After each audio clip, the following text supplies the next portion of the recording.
Kumusta mga pre? Ang tanong nga po nila, alin dito yung pipiliin mo sa dalawa? Suzuki Raider Pro or itong Yamaha Sniper 155 2026 model? Yan po kasi ngayon ang mainit na pinag-uusapan ng mga tao, lalong-lalo na nga po doon sa mga underboat enthusiast. Nauna nga po inilabas itong si Suzuki Raider Pro at nauna din po siyang nilait at pinagtawanan. At ngayon nga po may karamay na siya. Dalawa na kasi sila ni Yamaha Sniper ang pinagtatawanan sa ngayon. Pero may mga ilan-ilan nga pong nagsasabing kahit papano pumogi na rin daw sa paningin nila itong si Raider Pro simula noong nilabas itong si Yamaha Sniper. Na ang ibig nga po nilang sabihin, pangit man ako sa inyong paningin, mas pangit yung sumunod sa akin.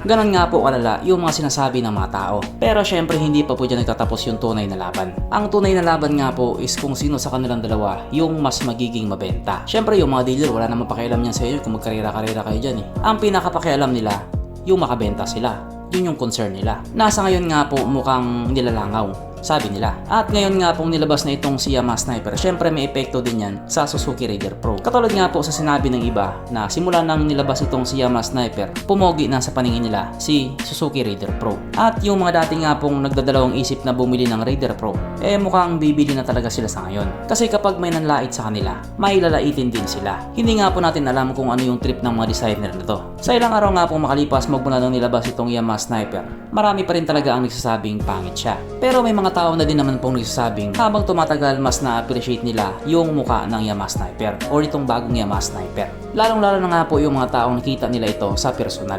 At ganon din naman doon sa Raider Pro. Ganon din yung sinabi nila yung nakita nila sa personal, si Suzuki Raider Pro. Pero yun nga lang, kasi ilang buwan na nga pong makalipas, mukhang hindi pa natin siya nakikita sa kalsada. Unlike doon sa ibang motor na ilang linggo pa lang nakalipas, nagkalat na siya sa kalsada. Like for example, yung Honda Click 125. Ilang linggo lang nakalipas, ang dami mo na agad nakikita sa kalsada. Yung Aerox, ilang araw lang nakalipas simula nung nilabas, ang dami na agad sa kalsada. Bumabangking pa, kahit tuwid yung kalsada. Samantalang dito nga po sa Raider Pro, sobrang tumal talaga. Kaya yan nga po ang abangan natin kung may epekto ba kung sakaling dadali na sa Pilipinas itong si Yamaha Sniper. At kung may papasa ba niya yung sumpa doon sa kay Yamaha Sniper na hindi nga po naging mabenta. At syempre doon nga po sa mga nag-aabang kung sino nga ba ang mananalo kapag nagtapat na talaga sila sa kalsada, malaking question mark pa po talaga yan. Pero panigurado niyan, may gagawa talaga dyan. Isa na dyan si Kapwa. Kapag nangyari nga po ang Raider Pro versus Yamaha Sniper 2026 model, hindi naman po masabi nating labanan ng mga pangit. Siguro labanan na lang ng dalawang kupal ng designer. Ang lakas ng trip no? Ang ganda-ganda na ng mga motor, sinira yung design. Pero kahit ano pang sabihin natin dito, wala tayong magagawa. Nandyan na yan eh.